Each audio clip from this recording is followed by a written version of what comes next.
Alerte coronavirus. Attention, attention, le coronavirus se transmet très facilement et fait des ravages. Pour l'éviter, le port du masque de protection est obligatoire en tout lieu. Dans l'administration publique ou privée, dans les réunions, les rencontres, dans les marchés, les magasins, les boutiques et lors des déplacements, le port du masque est obligatoire. Même dans les lieux privés, dès lors que l'on n'est pas seul, le masque doit être le fidèle compagnon. Mais attention, le port de masque de protection ne dispense nullement d'appliquer les autres mesures de prévention, notamment le lavage des mains à l'eau et au savon et l'observance de la distance de sécurité sanitaire d'au moins 1 mètre entre personnes. Enfin, s'abstenir de porter des gants en vue du lavage régulier des mains à l'eau et au savon ou de l'application de gel hydroalcoolique. Pour tout savoir sur l'épidémie du coronavirus au Bénin, rendez-vous sur le site web www.gouv.bj/coronavirus. Ceci est un message du gouvernement de la République du Bénin. Séance de travail entre le directeur général de la Société béninoise d'énergie électrique et les responsables des entreprises en charge des travaux dans la ville de Cotonou. Ils sont invités à faire plus attention aux installations de la SPEE dans la ville. Vous en saurez un peu plus dans ce 20h. Le marché du livre s'enrichit d'un nouvel ouvrage, Le contentieux des infractions douanières en République du Bénin. C'est le titre de cette œuvre de Louis Vlavonou, le président de l'Assemblée nationale. Et puis, la rentrée des classes, c'est dans quelques jours. En attendant, la rédaction s'intéresse aux dispositions prises par les parents sur les plans logistiques et psychologiques pour assurer à leurs enfants une belle rentrée scolaire.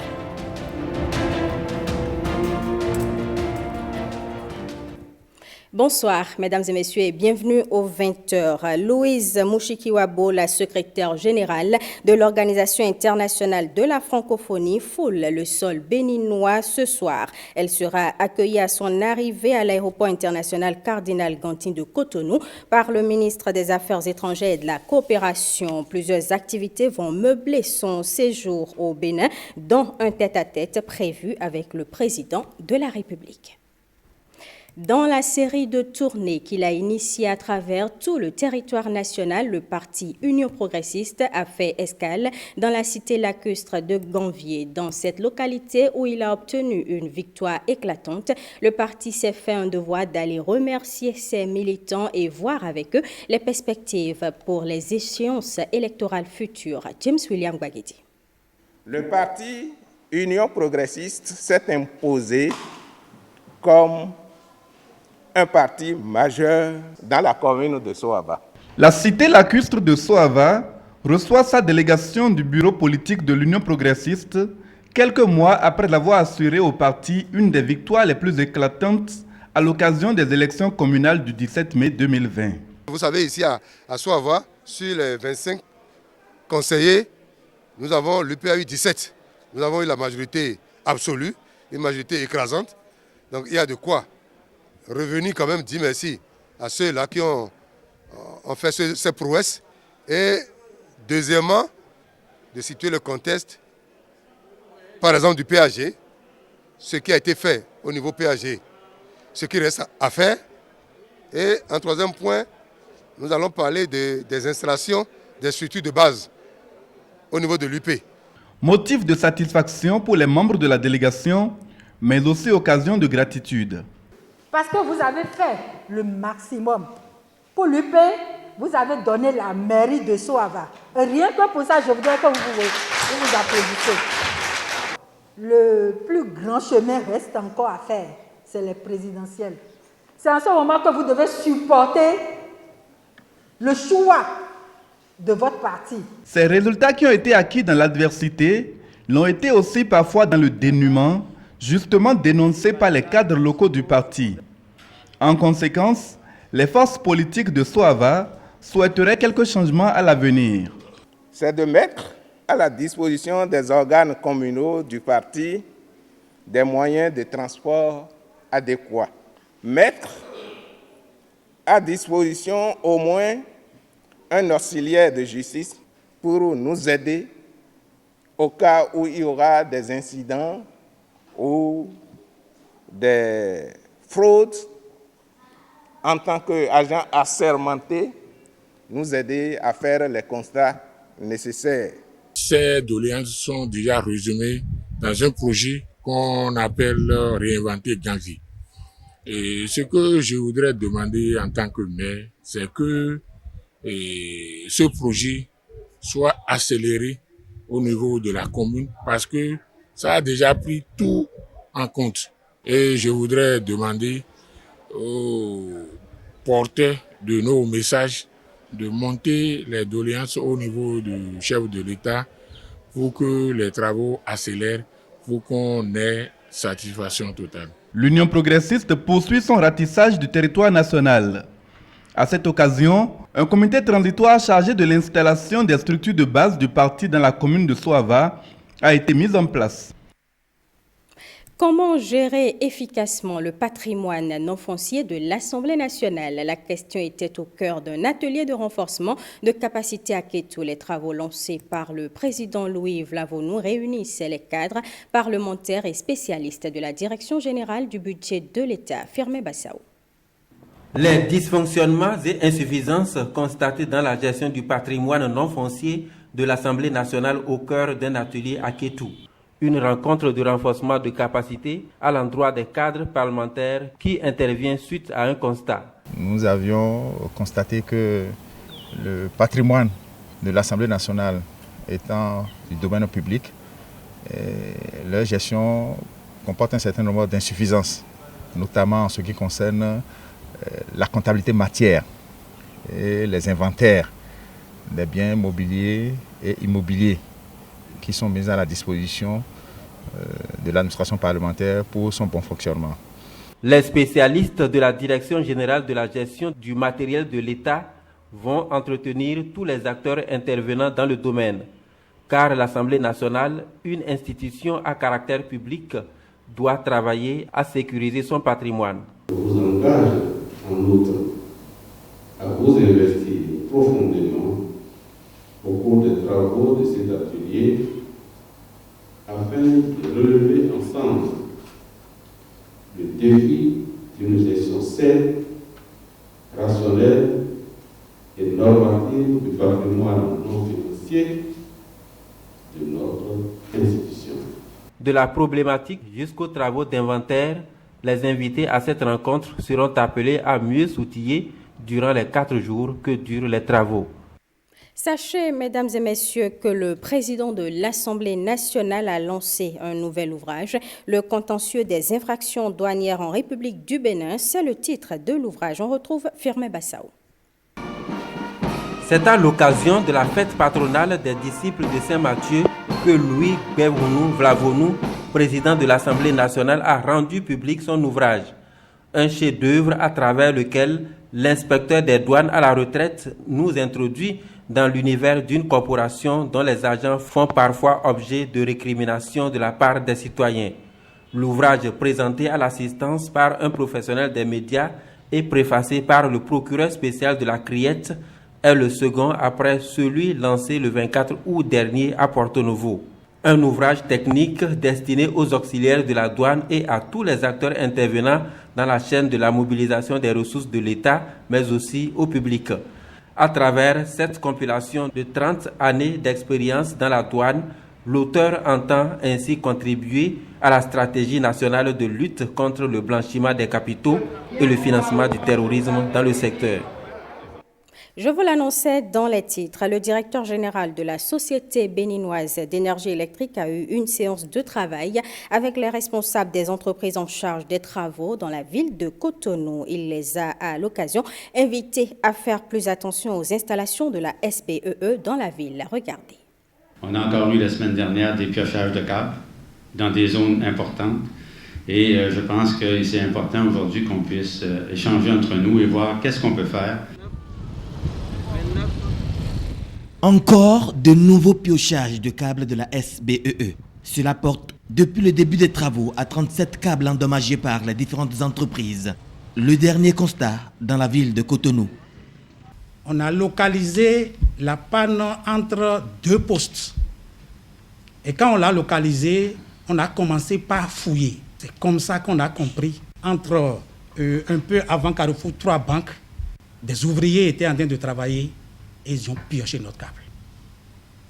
C'est nous qui avons fait les recherches, c'est nous qui avons trouvé, personne ne nous a informés. 2 heures de temps après. Et quand on a fait le constat, on est allé au magasin pour chercher les boîtes de jonction. Parce que c'est des câbles moyenne tension, il faut faire la jonction par ces boîtes-là. Nous avons commencé toujours un dimanche par réaliser ces boîtes. Et on a terminé les travaux. 1 heure de temps après, ça fait 3 heures. 2 heures de recherche, 1 heure de travaux, ça fait 3 heures. Et on a réalimenté.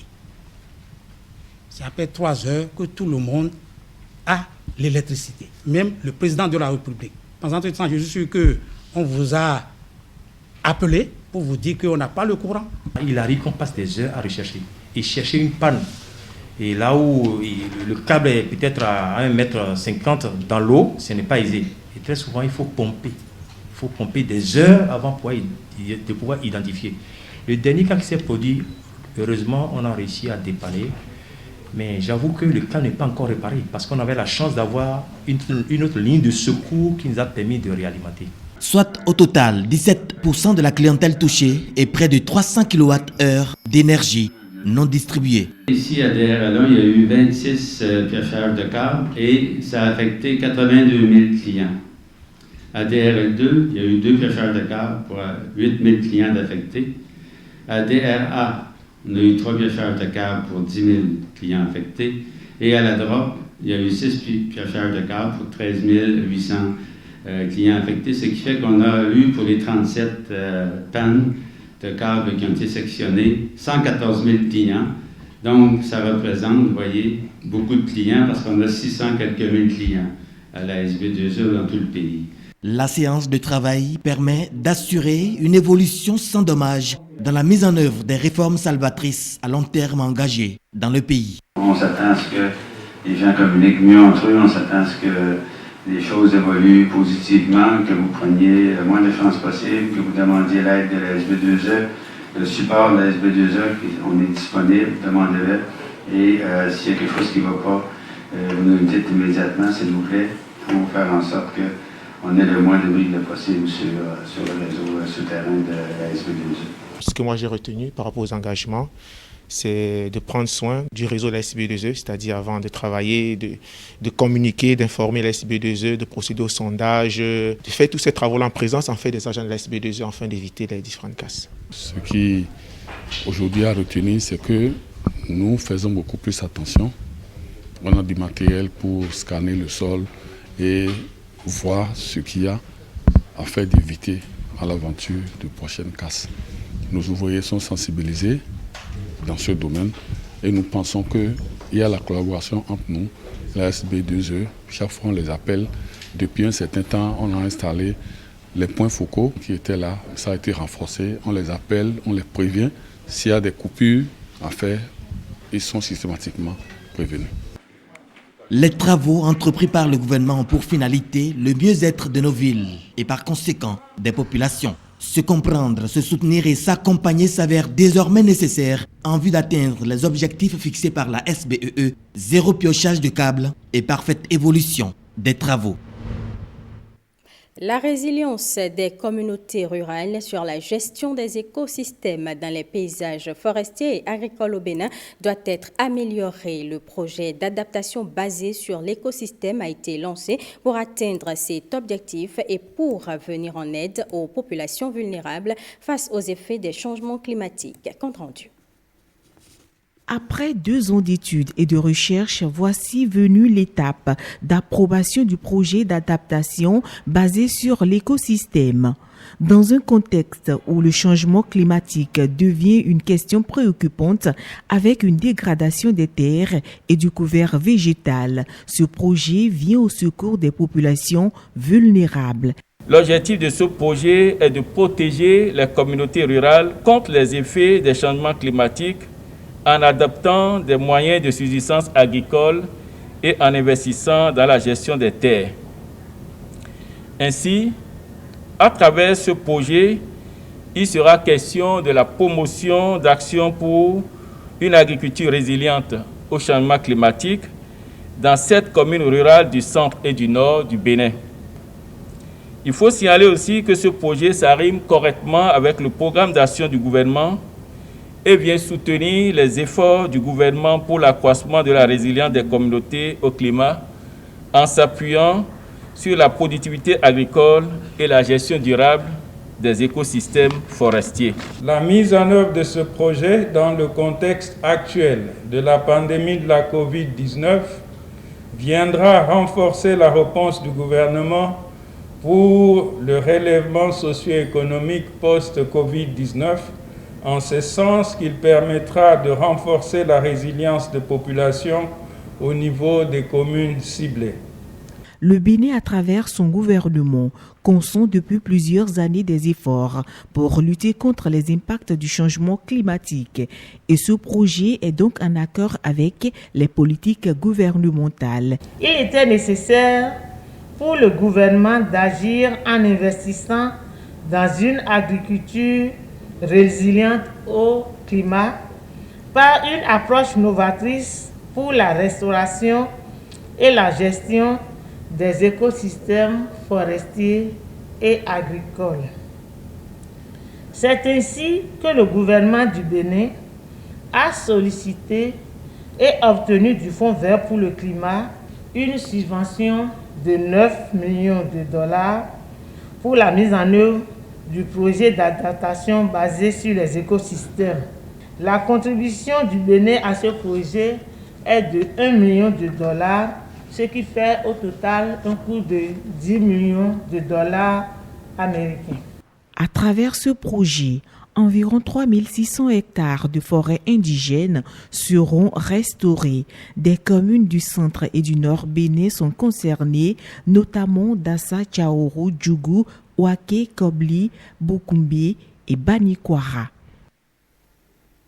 Vous le savez, mesdames et messieurs, les écoles rouvriront lundi prochain et à quelques jours de la reprise des cours. La rédaction s'est intéressée aux dispositions prises par les parents au niveau logistique et au plan psychologique pour assurer à leurs enfants une rentrée académique apaisée, surtout en cette période de crise sanitaire. Génial Afouda, Monsi Aboka et Michel Egbe, reportage. Solange est maman de 3 enfants, dont 2 déjà scolarisés. À quelques jours de la reprise des classes, la mère de famille, comme tout parent, prend les dispositions nécessaires pour que ses 2 enfants reprennent l'école en toute quiétude. Et cela passe avant tout par les questions logistiques. On ne peut pas dire que je suis prête totalement, mais on s'y met toujours. Il reste quelques dernières choses à faire, quelques derniers livres à acheter, quelques derniers cahiers, et on pourra être prêt pour le lundi. Des questions logistiques, mais aussi psychologiques, car en cette période de crise sanitaire, la jeune maman est confrontée à un sentiment mitigé. La joie de voir ses enfants reprendre leur routine, mais aussi la crainte de les voir s'exposer au coronavirus. Déjà à l'école des enfants, ils se sont équipés des seaux d'eau pour permettre aux enfants de laver les mains. Dans les classes, il y a des gels hydroalcooliques que les enfants amènent. Et ils sont obligés aussi de porter les masques. Sans masque, l'élève n'est pas autorisé de rentrer dans la classe. Donc, déjà, ces mesures nous permettent, nous les parents, d'être un peu rassurés. Mais nos enfants sont à l'école, nous sommes à la maison, on ne sait pas ce qui se passe là-bas. Donc, à la récréation, il se peut qu'il y ait contact, mais on ne peut être rassuré à 100%. Des incertitudes que partagent aussi Abiat et Virginie, également mères d'enfants scolarisés. La reprise de classe étant pour bientôt, j'explique à mes enfants la nécessité de porter le cache-nez en classe en permanence. Ils en auront 3 sur eux pour pouvoir en changer souvent. Je leur dis aussi d'éviter de toucher leurs camarades, de manger avec eux, qu'ils doivent se méfier, de faire attention.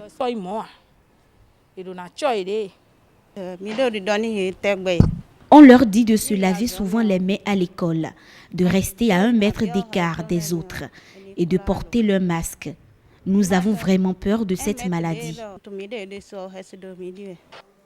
Prodiguer des conseils à leur progéniture sur les gestes barrières, voilà donc ce à quoi s'accrochent les parents pour surmonter leur peur face à la pandémie en milieu scolaire. Et la sensibilisation semble porter ses fruits. On peut peur de reprendre la classe à cause du coronavirus pour ne pas l'attraper. Quand je rentre à l'école, je vais me laver d'abord les mains.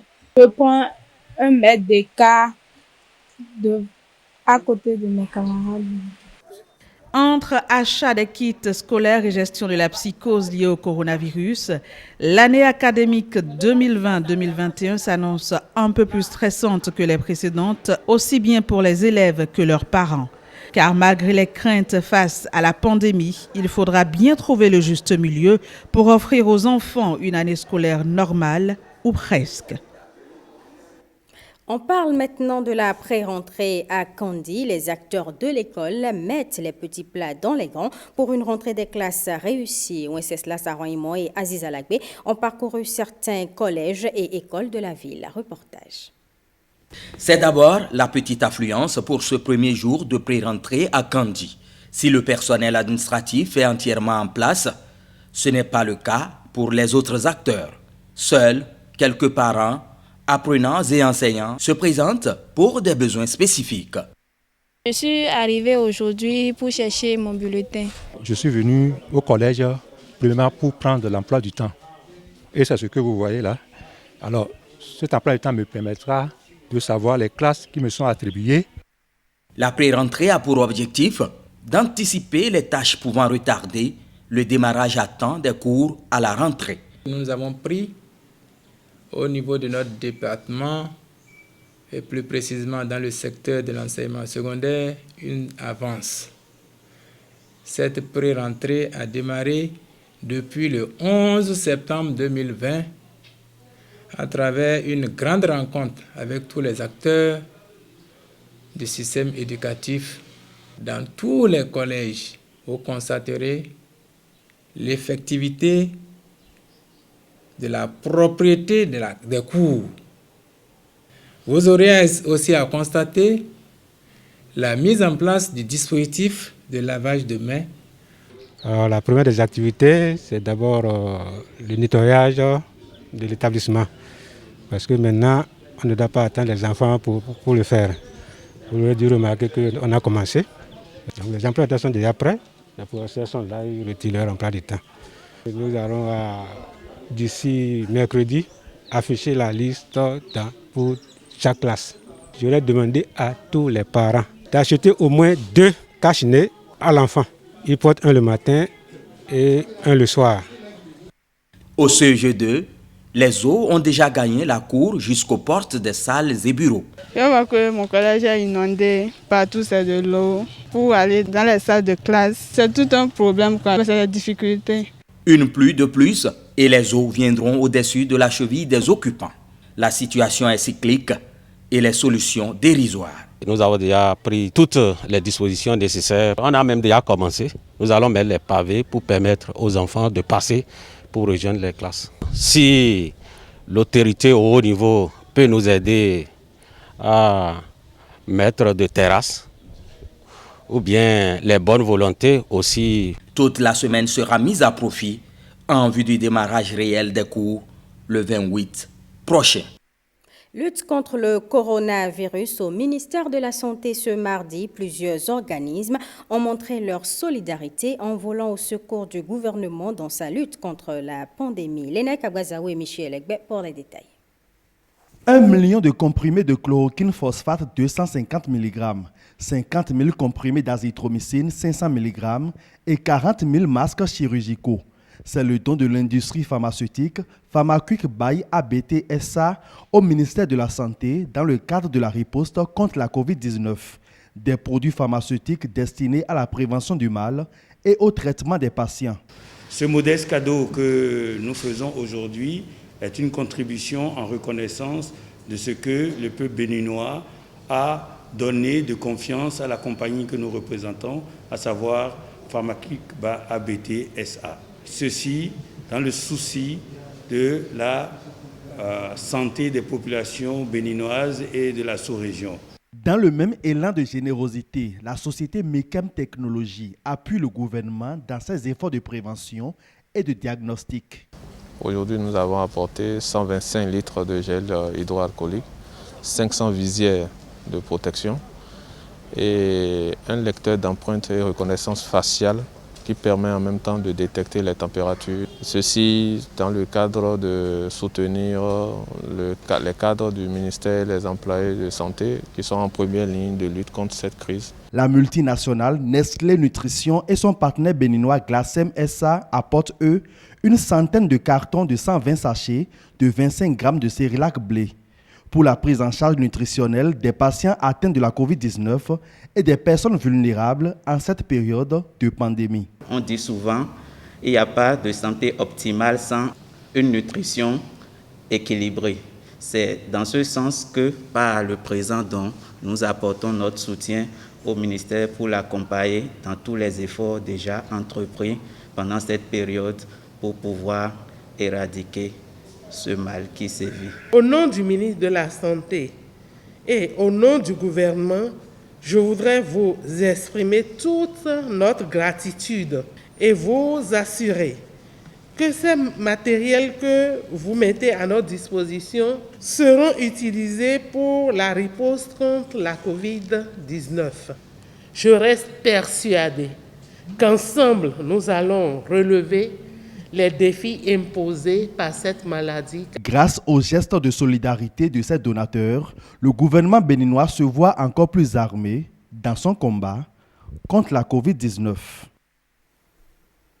L'ambassade des États-Unis vient de renforcer les armées béninoises dans leur lutte contre le coronavirus. C'est à travers un don de matériel reçu hier par le ministre délégué auprès de la présidence chargé de la défense nationale. Ghislain Poguet, Mathieu Sokelo.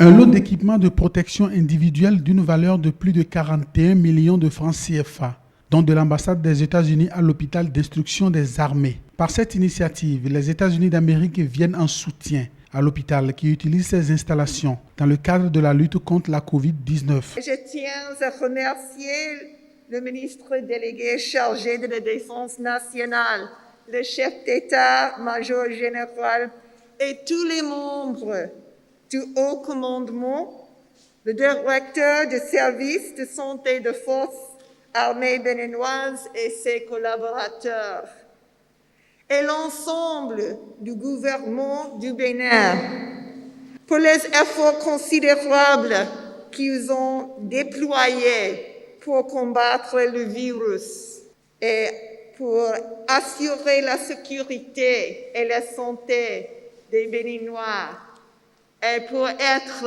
si bons partenaires dans cette lutte avec nous. Ces équipements consistent entre autres en des dispositifs de lavage de mains, du gel hydroalcoolique, des gants en latex, des pantalons et blouses à usage unique, des chemises d'hôpital à usage unique également, ainsi que des combinaisons à capuche jetables. Les forces armées béninoises ont débuté l'élaboration d'un plan de riposte à la pandémie afin de venir en aide au gouvernement du Bénin. Pour la mise en œuvre de ce plan, divers partenaires ont été contactés afin que dans l'urgence, des moyens logistiques soient mis en place pour lutter contre la pandémie. Vous n'êtes pas sans savoir que pendant cette période, ce sont les forces armées béninoises qui convoyaient les visiteurs depuis l'aéroport jusqu'à leur mise en quarantaine dans les hôtels. C'est un risque énorme qu'ils ont pris sans grands moyens de protection individuelle. Parce que la manipulation des protections individuelles également peut être une source de contamination. L'ambassade des USA fait partie de nos partenaires privilégiés. Elle a répondu favorablement à notre requête. La présente cérémonie est donc l'aboutissement des échanges qui ont eu lieu entre les deux parties. Les États-Unis et les armées béninoises collaborent en dehors du domaine de la santé, dans les secteurs concernant spécifiquement l'armée, par des entraînements, des formations et l'équipement des forces. Religion à présent, la mission internationale pour la restauration humaine et l'évangélisation a lancé son plan stratégique pour la mise en œuvre de ses actions. C'est un instrument fondamental qui permettra à la mission d'atteindre ses objectifs. Compte rendu. il faut communiquer autour des initiatives que la MIR va entreprendre. C'est un plan stratégique présenté qui retrace les ambitions de l'Église de la Mission internationale pour la restauration humaine et l'évangélisation MIR à l'horizon 2020-2024. Créée depuis 1995, la MIR a fait du chemin et connue partout dans le monde, notamment en Afrique, en Europe et en Amérique du Nord. Aujourd'hui, elle entame une nouvelle phase dans sa mission pour être une référence et impacter d'autres nations. La MIR a déjà existé durant plusieurs décennies, a beaucoup travaillé par rapport à l'évangélisation et aujourd'hui a décidé de faire un bilan pour dire qu'est-ce que j'ai fait de bien, qu'est-ce que je peux améliorer. Donc la MIR a décidé de faire une analyse situationnelle de son existence, des actions qu'elle mène. Et sur cette base, a pu identifier ses forces, faiblesses, opportunités, menaces et se projeter dans l'avenir à travers une vision, la définition de sa mission, les valeurs, les orientations stratégiques et la définition de certains projets phares. Nous pouvons faire mieux dans l'accomplissement de la vision au cours de la prochaine décennie. En effet, en dépit de nos atouts, si nos faiblesses avaient vite été prises en charge, nous aurions pu obtenir un bilan plus réjouissant. C'est pourquoi je pense humblement qu'il est important pour nous de chercher à aller plus loin et agir de manière excellente, avec méthode dans l'avenir. Et pour un travail excellent et avec méthode, ce plan stratégique est une vitrine pour orienter et rappeler à la MIR sa mission dans les années à venir. Le Dieu que nous servons est avant tout un planificateur. Il ne fait rien sans l'avoir planifié. Et c'est pourquoi nous avons besoin, en tant que serviteurs de Dieu, de planifier tout ce qui doit être fait. Nous ne pouvons faire que les œuvres que Dieu lui-même a préparées d'avance pour nous. Si l'Église s'organisait autant que ce que nous avons entendu ce matin depuis des années, l'Église serait plus forte aujourd'hui pour impacter l'environnement mondial.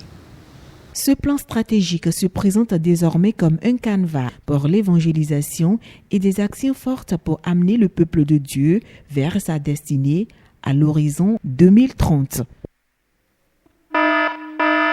Alerte coronavirus. Attention, attention, le coronavirus se transmet très facilement et fait des ravages. Pour l'éviter, le port du masque de protection est obligatoire en tout lieu.